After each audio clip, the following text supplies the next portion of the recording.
Hello everyone, this is our next topic, that is past participle, and with that the first rule, that is making sentence uh, with the use of participle, will be completed. It has three parts which we have already covered. Okay, so what is past participle?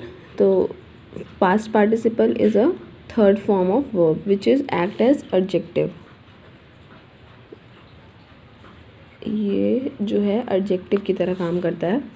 अब इसकी conditions क्या हैं, जैसे perfect और present participle की भी conditions थी. इसकी कंडीशन क्या है?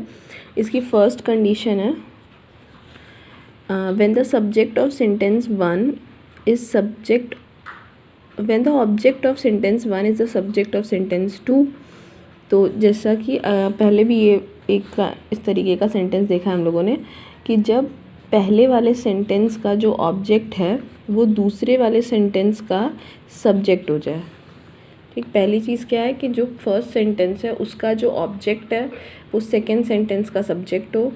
एंड सेकंड इसकी कंडीशन क्या है कि सेकंड वाला जो सेंटेंस होगा वो हमारा पैसिव वॉइस में होगा. जब इस तरह की कंडीशन होगी तो हम फिर पास्ट पार्टिसिपल का यूज़ करके दो सेंटेंस को एक सिंपल सेंटेंस बनेंगे. ये दोनों कंडीशन यहाँ जो एग्जांपल्स इसमें लाई कर रही है, जैसे I found a pen, it was lost.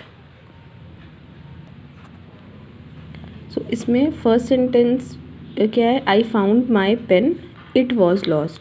तो हमारी पहली कंडीशन क्या है कि जो फर्स्ट सेंटेंस का ऑब्जेक्ट है वहीं दूसरे सेंटेंस का सब्जेक्ट होना चाहिए. तो यहाँ पे जो इट यूज़ हुआ है ये पेन के लिए यूज़ हुआ है, right. I found my pen, ये ऑब्जेक्ट है, उस मुझे मेरा पेन मिला. क्या मिला? पेन. एंड देन यहाँ पे जो इट यूज़ हुआ है वो किसके लिए यूज़ हो रहा है? पेन के लिए यूज़ हो रहा है. It was lost. तो ये पेन के लिए यूज़ हो रहा है. तो पहली कंडीशन तो सही है कि पहले सेंटेंस का जो ऑब्जेक्ट है वहीं दूसरे सेंटेंस का सब्जेक्ट होना चाहिए. एंड सेकेंड कंडीशन हमारी क्या है कि जो सेकेंड सेंटेंस होना चाहिए वो पैसिव वॉइस में होना चाहिए. तो ये पैसिव वॉइस में है, यहाँ पे वॉज है और ये लॉस्ट है. ये पहले भी बताया हुआ था कि पैसिव वॉइस को पहचानने का तरीका क्या होता है कि जब बी वर्ब के साथ वर्ब की थर्ड फॉर्म आ जाती है तो उसे हम पैसिव वॉइस के सेंटेंस कहते हैं. तो दोनों कंडीशन रिलाई कर रही है. First, the object of sentence one is the subject of sentence two and the second one is the second sentence is in passive voice. Okay, तो अब इसको कंबाइन कैसे करना है? अब हमने यहाँ पे क्या लिखा है कि ये किसकी तरह यूज़ हम करेंगे? ये हम यूज़ करेंगे एडजेक्टिव की तरह. तो ये बाकी दोनों सेंटेंस से बहुत ही सिंपल है. तो हम क्या करते हैं, एडजेक्टिव हम कहाँ यूज़ करते हैं? हम एडजेक्टिव का यूज़ करते हैं नाउन के पहले. ठीक है, क्लियरली अगर समझें तो यहाँ पे हमसे कहा गया है कि past participle is a third form of verb which is act as adjective. तो ये थर्ड फॉर्म होता है वर्ब की जो कि एडजेक्टिव की तरह काम करेगा. तो अगर इसी लॉस्ट को हम यहाँ पे लिखते तो हमारा एक ही सेंटेंस बनेगा और इन दोनों का मीनिंग भी कवर हो जाएगा. जिससे इसका अगर हम आंसर देखेंगे तो क्या हो जाएगा? I found my lost pen. जब इस तरीके से सेंटेंस कंबाइन कर दिया तो हमारे पास कितनी वर्ब रह गई है? एक वर्ब, एक ही फाइनाइट वर्ब रह गई. और यहाँ पर ये जो पार्टिसिपल है, जो वर्ब की थर्ड फॉर्म है, ये एडजेक्टिव की तरह काम कर रही है. एडजेक्टिव क्या होता है? जो कि नाउन के बारे में बताता है. पेन नाउन है, नाउन से पहले लग गया है. ये लॉस्ट वर्ब की थर्ड फॉर्म नाउन से पहले लग गई है, तो ये क्या हो गया? एडजेक्टिव हो गया. और यही क्या है हमारा? Past participle. सेकेंड सेंटेंस भी वैसे है, जैसे this is a rose, it is faded. तो अ रोज़ और इट, ये दोनों सेम ही है. ये एक रोज़ है और ये मुरझा गया है. तो रोज़ के लिए ही इट का यूज़ हो रहा है, यानी कि फर्स्ट सेंटेंस का जो ऑब्जेक्ट है वही सेकंड सेंटेंस का सब्जेक्ट है. और ये भी पैसिव वॉइस में इज़ बी वर्ब होती है और फेड होता है. जो एक मुरझाना जो वर्ब है, मेन वर्ब है, वो फेड है. यहाँ पे वर्ब की थर्ड फॉर्म यूज़ हुई है faded.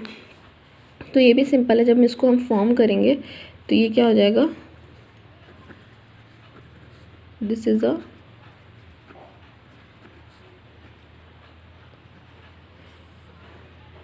faded rose. Next, I saw a snake, it was wounded. Then again, I saw a snake, it was wounded. तो ये it किसके लिए यूज़ हुआ है? snake के लिए यूज़ हुआ है. एंड was एंड verb की थर्ड फॉर्म. तो फिर इसको भी बिल्कुल वैसे ही कंबाइन कर लेंगे, यानी कि ये हमारा नाउन है snake इसी के लिए wounded यूज़ हुआ है, तो इसको हम एडजेक्टिव की तरह उससे पहले, नाउन से पहले लिख लेंगे। जैसे I saw a wounded snake। तो बस इतना सही था past participle. And with that we have completed our first rule, that is using participle and making simple sentences, and then we'll talk about the next topic which is nominative absolute। लेकिन इसके लिए इसकी practice बहुत ज़्यादा important है, because without practising you will mix everything up. So now it is seems to you easy because we have only read 3 points, but as we move on it will become more complex and more difficult. So the thing you have to do is revise many times and do exercise. Yeah, if you still have any doubt, then you can tell me. Thank you.